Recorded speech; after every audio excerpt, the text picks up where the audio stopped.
Alright guys, just a very quick one here, pointing out some of the people who actually stood up for democracy and freedom yesterday, and let me tell you, the names will shock you in some cases. I almost fell off my chair when I first see it. Now as you know, yesterday the government and many MPs voted to continue the laws that allow them to restrict our lives and freedoms, and despite the fact that 80 Tory MPs said they were going to rebel because they didn't agree with this ruling by decree, it seems they all chickened out and bowed down to Matt Hancock, who made a gentleman's agreement with a few of them that they would actually allow some scrutiny, which remains to be seen, and let me tell you, I don't think it's going to happen. When it comes to passing the law, they will just say they didn't have time to get scrutiny, they needed to get it in, and that will be the bullshit we are given. It doesn't matter if they're caught lying at the end of the day, they just continue on regardless. But I did think it was important to point out the MPs who have actually earned their pay and the respect of me for this at least. So as you can see, 7 Tory MPs actually stood up for our freedoms along with a couple of others. We'll go through their names. From the Alliance Party, we had Stephen Farry, and of the 7 Conservatives, we had Peter Bone, Philip Davies, Philip Holborn, Esther McVeigh, Sir Desmond Swain, Sir Charles Walker, and Mr. William Ragg. Now, some of them you might have seen over the past couple of days shitting all over the government in the Houses of Parliament, and let me tell you, I hope they continue, because the rest of them, in my opinion, are a weak bunch of soy boys that do not deserve the respect of this country. And like I said before, continue sending them letters, especially now that they have all voted for something that goes against what we want. Now we will get onto the ones who really shocked me when I see some of these names here. Now out of the entire Labour Party, only 6 of them voted against this act. And they are Dawn Butler, can you fucking believe it? Who it appears by her statement on Twitter this morning that she only did it because apparently the Coronavirus Act is in some way racist. Doesn't surprise me in the slightest that that's what she come out with, but at the end of the day, we will take that vote. The other Labour MPs are Kevin Jones, Rebecca Long-Bailey, which is rather shocking, not only for the fact that she actually voted for something the people want, but because she is an avowed Marxist and loves the authoritarian rule, or maybe only loves it when she is in charge, which let me tell you, she never will be, even with this piss-poor Tory government. Other Labour MPs include John Speller, Graham Stringer and Derek Twigg. So a very short list of Labour MPs, but like I said, well done to them for actually standing up for democracy, even if in most cases it will be for the wrong reasons. And finally, we have the Liberal Democrats, Daisy Cooper, Sir Ed Davey, the leader of the Liberal Democrats, Tim Farron, Vera House, Christine Jardine, Layla Moron, Sarah Olney, Jamie Stone and Manira Wilson. So the entire Liberal Democrats, as the 2 tellers were actually Liberal Democrat MPs. Now I have got to say, it is rather shocking when only 24 MPs actually stand up for democracy in a parliament that is supposed to be the birthplace of the current form of democracy that we are living in, when in fact they have completely shit all over that and can now essentially do what they want for at least the next 6 months, which let me tell you, it will just be extended again in March. Now like I said, it was just going to be a short one and that is all I have for you. It was just to bring you these names of the people who actually stood up for our democracy. There may, Madam Deputy Speaker,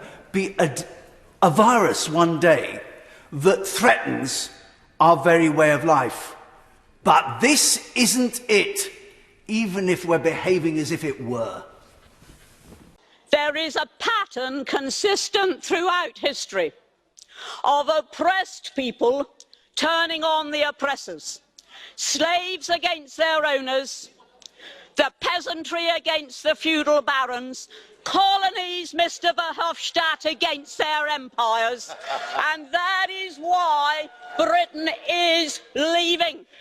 And it doesn't matter which language you use, we are going and we are glad to be going. We're off.